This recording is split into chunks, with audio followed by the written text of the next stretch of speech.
Country music fans talk about the 90s the same way that pop fans talk about the 80s. A blockbuster decade when the biggest stars were gods walking the earth. Garth and Shania instead of Michael and Madonna. Country was never bigger, louder, more dominant a commercial force in a way that people don't even really understand now. Like Weezer's The Blue album went 3 times platinum. That's a defining album of 1994. But they were outsold that year by John Michael Montgomery, who went 4 times platinum. And his next album also went 4 times platinum. You probably don't even know who that is, but he put up the same numbers in '94 as Biggie, as 9 Inch Nails, and all of them were dwarfed that year by a scuzzy piece of white trash named Tim McGraw. And considering the sausage fest that country music has become, the 90s are especially remembered for how powerful the women were. They'd always been part of country music, but they'd never been multi-platinum superstars before. But in the late 90s, they were bigger than the men in country music, or any other music. Everyone on earth was singing I Hope You Dance, and they knew Shania, and they knew Leanne Rimes, and they were buying albums from the Dixie Chicks by the bucket, and almost no one was a bigger star than Faith Hill. She looked like a model. She sang like an angel, but with the power of a cannon. Shania was the first through the door, the one who proved that female country singers could be superstars, but Faith was the one who proved it wasn't a fluke. I only wish that you could see the way you love me. Whoa. Those of you with no background in country might think of her as a perfectly vanilla, straight arrow kind of pop singer, but by country standards, she was incredibly daring. The clothes have gotten sexier. Some people have said you're trying to be a pop star rather than a country star. You've read this. So what, country women aren't sexy? This is what Faith Hill looked like when she started.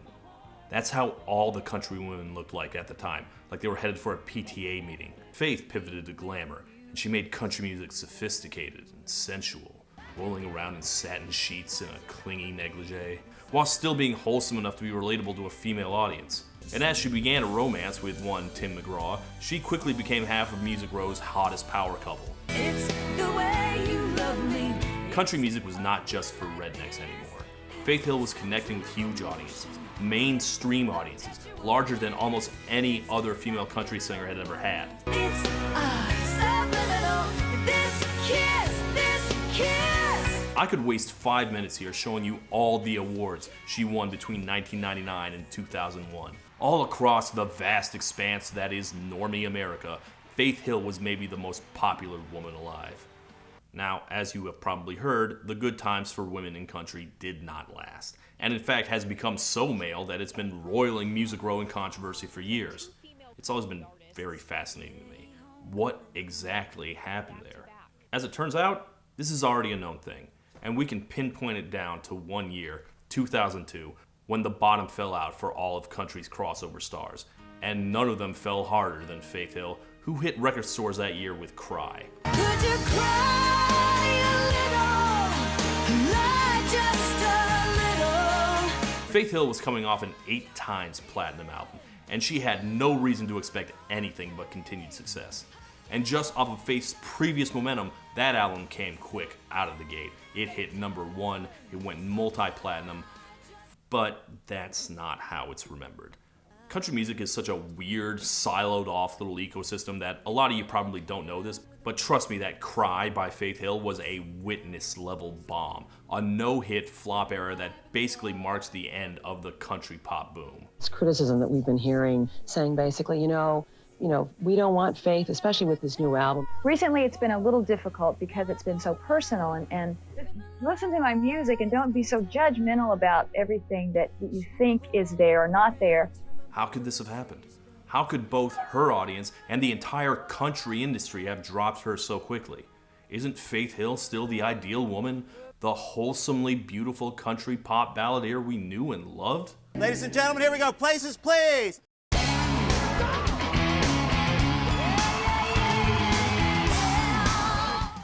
Ugh.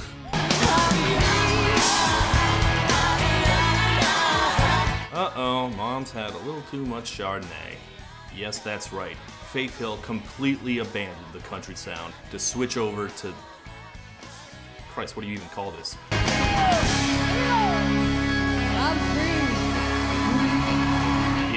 unlistenable. Faith Hill gives herself something to cry about. This is Trainwreckors.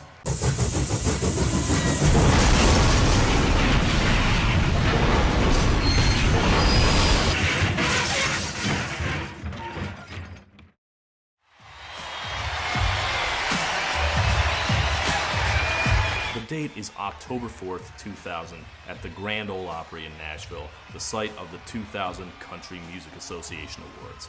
And kicking off the ceremony is the woman of the hour, Faith Hill. In this world we're living in is a rowdy place. In fact, not only is she opening the show, but later on, the CMAs will crown her the best female vocalist.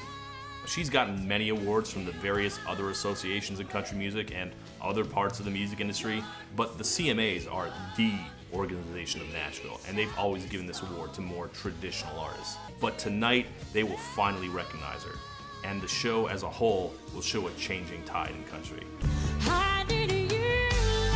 Leanne Rimes will play her pop hit, I Need You. The Dixie Chicks will walk away with both Album and Entertainer of the Year, and Faith's husband Tim will sing an anti-traditionalist song called Things Change. But it's just good music if you can feel it in your soul. But there are signs of discontent. Event of the Year, which is kind of a bullshit category being honest, but the Event of the Year award will go to something called Murder on Music Row, a song about how country music sold out and sucks now. Someone killed country music, cut out its heart and soul. Which, I'm sorry, that's an insane thing to write about 90s country music, the era everyone loves now. But that's country music. It's a traditional genre, and the greatest of all its traditions is whining about people not respecting traditions, so this isn't new. There was no reason to expect country pop to stop selling by the buckets. And yet, just 2 years later, this same industry would reject Faith Hill hard enough to leave a pair of smoking shoes where Faith Hill had just been. Well, to be personally attacked when people don't even know who you are, it makes you want to just, stand up and go, wait a minute. Listen. How could that have happened? Well, to understand what happened in 2002, we have to roll back a year to 2001. And in particular, a horrible moment where everything changed. The world changed, and America changed, and country music very specifically changed. Where were you when the world stopped turning? I know all of you know this stuff already, but a lot of kids watch my channel, they might not remember, and I do remember, so let me just emphasize the gravity and the tragedy of the moment. America had known nothing but peace and prosperity for decades. We thought history was over. Bad things couldn't happen here. And then one day in 2001, just supposed to be a normal day, we take a look at our screens and all of a sudden we're seeing planes blowing up, Americans being killed, fire, death, explosions, and it was just the most shockingly awful thing any of us had ever seen. None of us were prepared for this. None of us could even imagine something like this happening to America, and yet here we were, witnessing the worst attack on America since Pearl Harbor. I am, of course, talking about Michael Bay's Pearl Harbor, which hit theaters that summer and was just shocking and horrifying with how bad it was. Who the fuck let Michael Bay think you can make a romance? Jesus Christ, 3 full hours of this shit. Why would you do this, Michael Bay? Why would you do this to America? Where were you the day the world stopped turning? What, too soon? Alright, yes, also 9/11 happened, and we'll get to that. But for our purposes, Pearl Harbor is important too.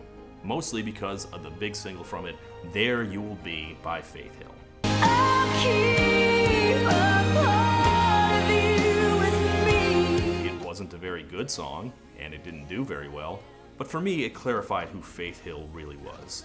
At the time, the comparison was Faith and Shania, Shania and Faith. But Pearl Harbor is where I realized that Faith wasn't aiming to be Shania. She was aiming for Celine Dion.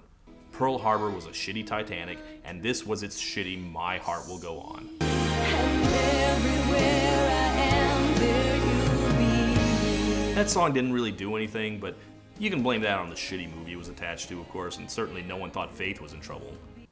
Okay, and then 9/11 happened. America was in shock, and in response, everyone started rallying around the flag, including the entertainment industry, the movies, the music, and what music could better stand up for this country than country music? And it wasn't the women they turned to. Country audiences apparently wanted a big, strong man to protect them. Maybe they decided all that VH1 pop shit sounded frivolous, or maybe that's just what the country establishment decided that's what their listeners thought. But the big thing immediately after 9/11 was the warm, fatherly embrace of Alan Jackson, the laid-back, broy vibes of Kenny Chesney, the macho strutting of Toby Keith. It was men. It was patriotism and men. But maybe that's just because the big lady stars didn't have projects out yet.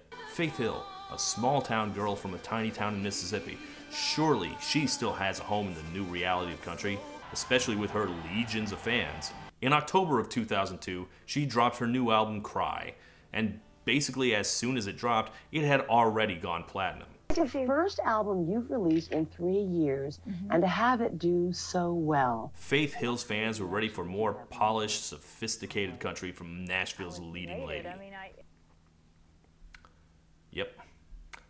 And we hit play on track 1.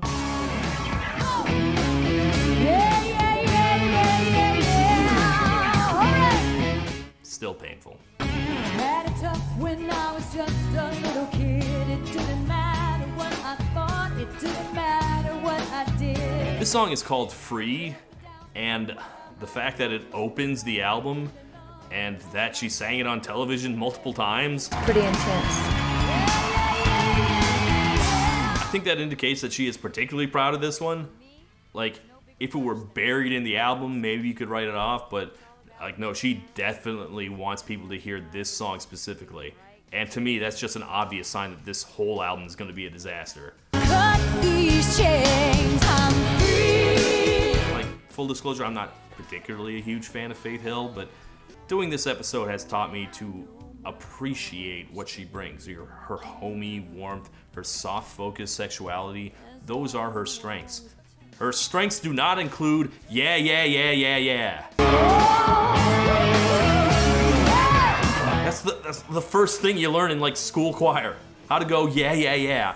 And she just can't do it. Kept bumping into that misery, like that deep down inside of me. I think she wanted to explode out of the gate with her new sound.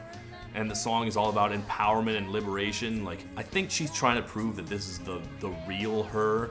She said a lot of things about how the entire album is her truest, most authentic self. And if she meant that, then her self-image is way off.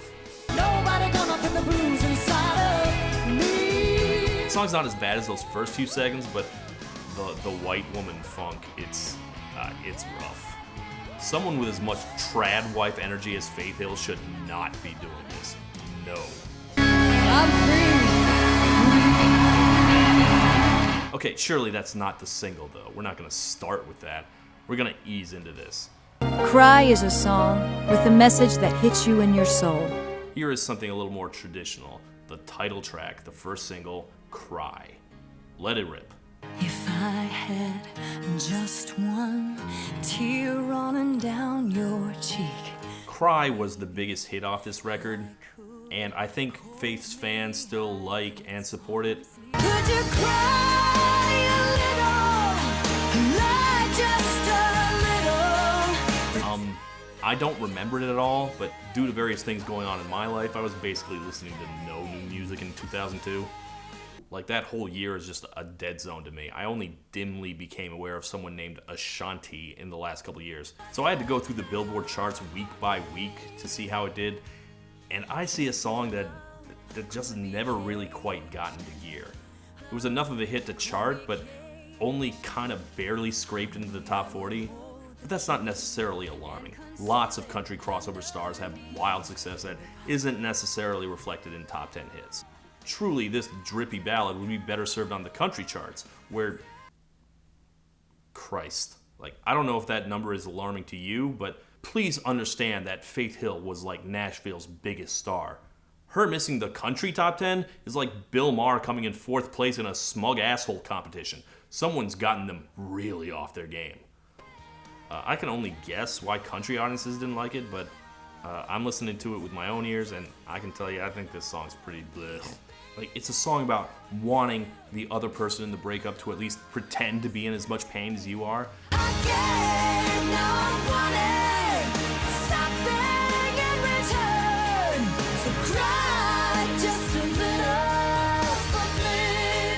I think that's a great idea for a song, but the song just doesn't sell it. Like, compare one of the Chicks' sad songs from around that same time. Please tell me she's not real and that you're really coming home. Sometimes I wake up crying at night. I mean, it just breaks my heart every time, and Faith is not breaking my heart. Give it up, baby. Could you cry a little? Might be because she doesn't have the emotional range, but maybe also because it's just not that kind of song. Interestingly enough, when this song peaked at number 33, here's what was at number 1. For a moment like this, some people wait a lifetime. Yes, the talent shows had just started to take over, and I think that's what Faith is going for here. Cry is a talent show ballad. It's not for the country audience, it's not for the pop audience, it's for a panel of judges.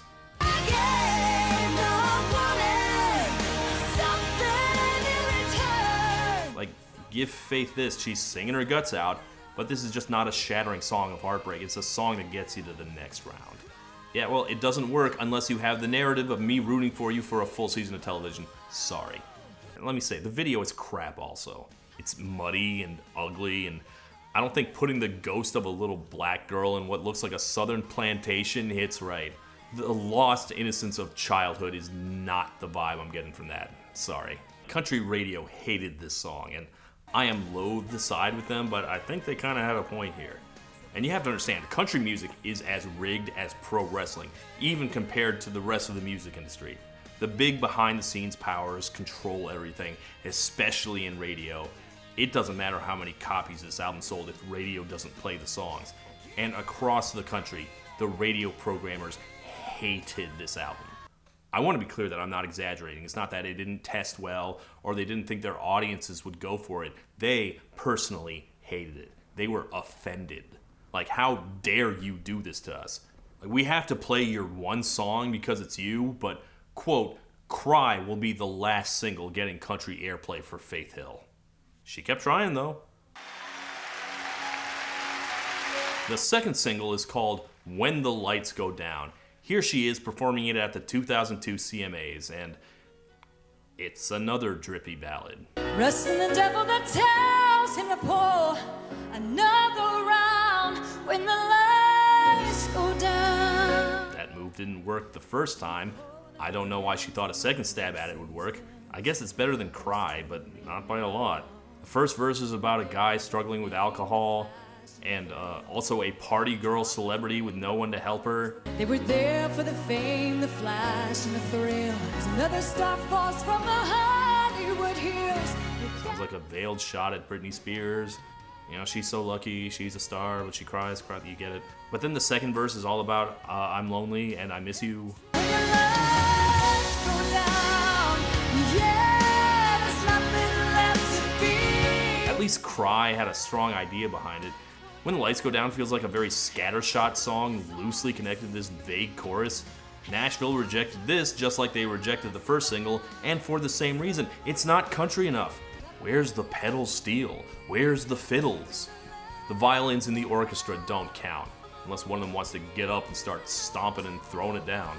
Quote, it's great she wants to be the next Celine Dion, but at least put some country instrumentation into the mix. This is a weird argument to me because country radio has always played plenty of pop songs. I'm looking for something in red. And by that, I don't mean country pop. I mean straight up pop songs that aren't country in the least littlest way. I will give you my heart until the end of time. I have heard plenty of songs on country radio that sound like this, especially in the 90s. It might be just that it wasn't the style at the moment, just Faith caught some bad timing when country music wasn't being flexible about this kind of thing. But I think these radio guys are complaining that it's not country enough because they can't just come right out and say that the album is bad. Like, they can't pretend it's about quality because since when has country radio cared about quality? But I think they were kind of stunned at just how much the album doesn't work. Like, what is this? Who is the audience here? Yes, the rednecks aren't going for this, but where's the pop audience? Where's the VH1 crowd that made up the other half of her fans? They rejected this too, and I don't blame them. Ask them to write me something with some funk and some great attitude, and I don't... Funk? No, don't ask them for that, Faith.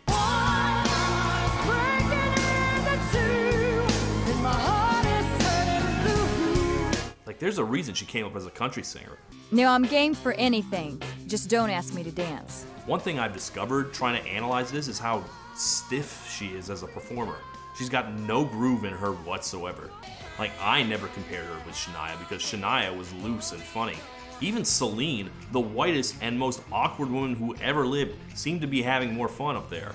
You see, Faith, I think everyone kind of instinctively understands that R&B beats and Faith Hill just don't go together. This woman has never heard a swinging rhythm in her life. And this isn't even like a hard funk New Jack swing beat or anything, but you see her and you think Middle America, you think Red Book and Better Homes and Gardens. Even her name sounds like the name of a Christian private school. You let her try and handle even a minorly funky bass, and you immediately know not to try her potato salad. No, this is just not what she's good at. Surely she has to have some more of that soft, focused, sexy stuff like she had with Breathe.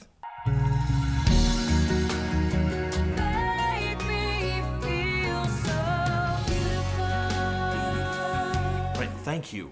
This song is called Beautiful, and it's not country, but it is stuff a Faith Hill fan might be into. Thank God. I love the way you stand in my way. You won't move till you get a kiss. And how you tell me that my name tastes so sweet on your lips. Oh my God, no. I think this might have had a shot on like adult contemporary as a single if it wasn't so fucking silly. I love how soft you touch my skin, like you're touching the wings of a butterfly.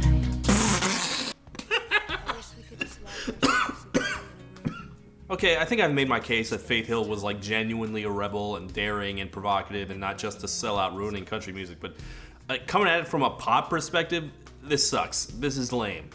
Yeah, like the one thing she had on Celine Dion was that she was a lot hotter and more sexual, but this leans so far into it that it just sounds ridiculous. Is this what gets normie white women in the mood? Okay, I have made a number of Celine Dion references so far, as did people at the time. It's bad writing to use the same reference point over and over again, but here's the thing.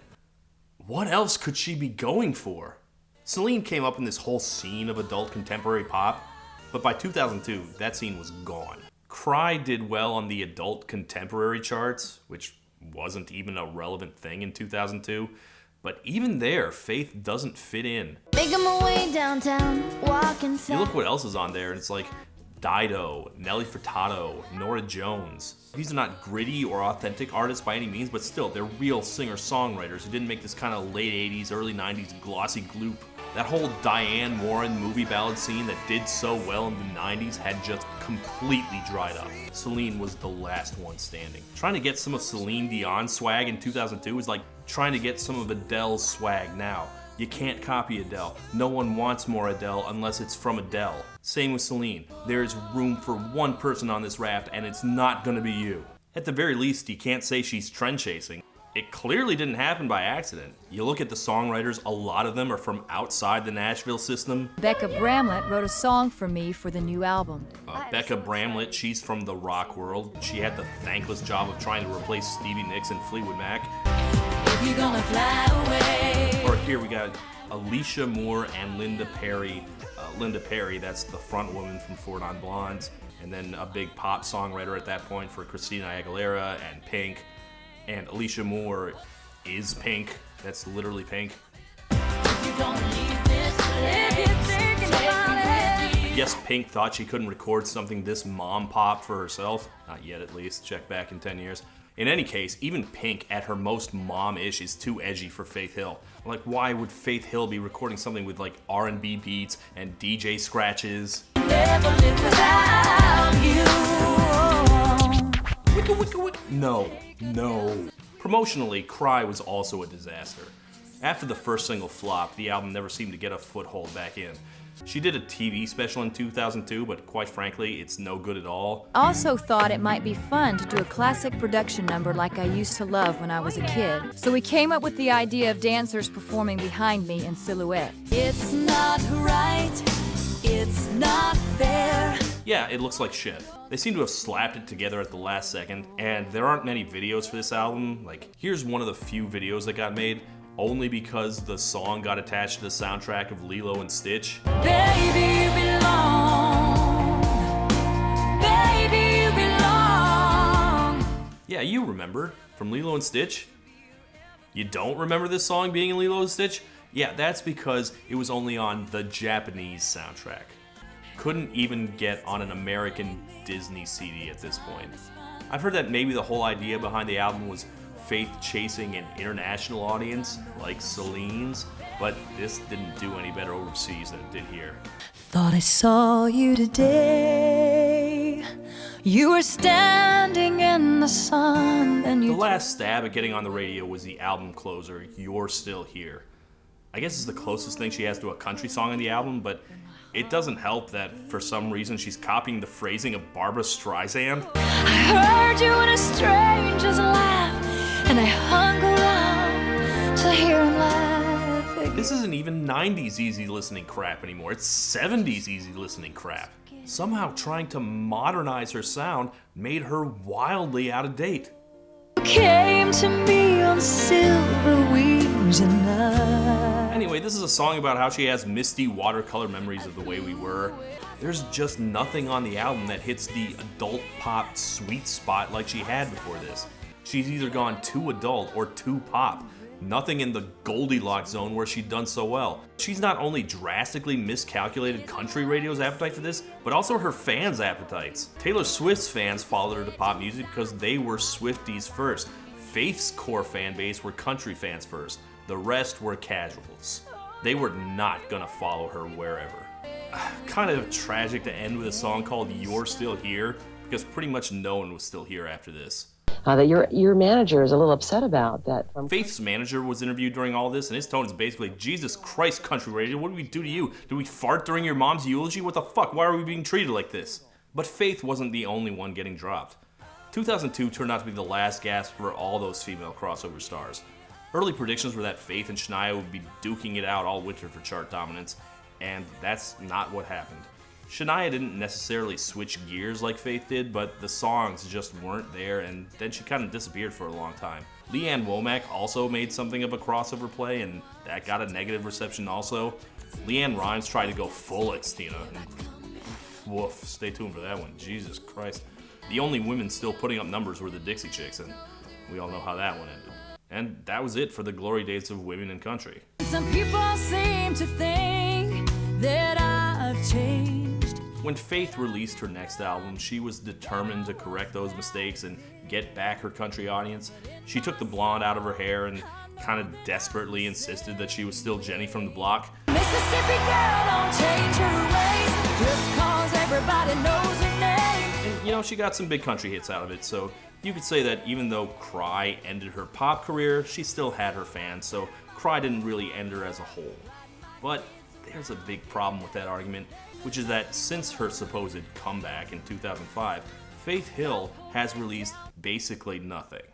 The last time she made moves towards another album was in 2012, but a couple advanced singles flopped and she got dropped from her label. So for the last 18 years, the only things she's made are a Christmas album and a duets record with her husband, who for the record has made 8 solo albums in that same length of time. There could be many reasons why it took her so long to release more music. She could be focusing on her family, whatever. But personally, I think she was trying to escape country music entirely, and that when she couldn't get out, she found it difficult to keep being creative. And according to at least one journalist I read, she never got over the rejection of Cry. Now, no one is owed success. And being not a particular fan of hers, it's easy for me to say, oh well, them's the breaks.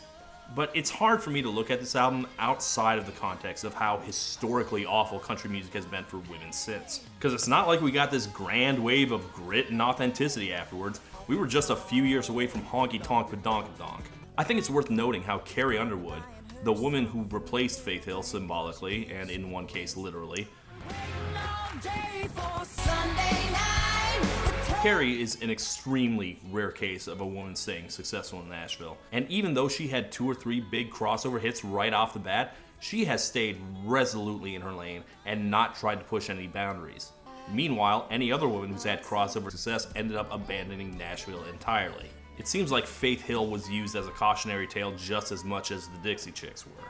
But, on the other hand, let's not make this too much about the broader narrative. You know, I'm a smart woman, and I do what's right for me and what I think my fans will like, and that's all I think about. Faith Hill is an individual. She's her own artist. She made her own decisions. No one made her record this album, and the album's not good. It didn't deserve to be successful. And if that hurts, well, the big single was about her failing to get an emotional response. What did you expect was going to happen? Would you cry a little for me?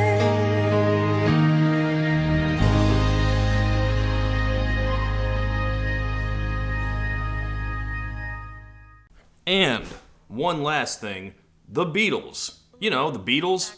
Well, Lindsay Ellis is back, and she has a great video about the Beatles, and why they broke up, and why it wasn't Yoko's fault, and why everyone blamed Yoko anyway. Starring me as the voice of Mark David Chapman, the role of a lifetime. Anyway, if you want to know why Yoko is innocent, you can watch the first 10 minutes on YouTube, and then you can watch the full complete version on Nebula, a creator-specific platform where you can watch other great creators like Big Joel, FD Signifier, and myself. It is the most exciting independent platform around right now, and you can get a lifetime membership. For literally just $300, you will never have to pay a single cent ever again to subscribe. For as long as both you and Nebula exist on this earth, you're in.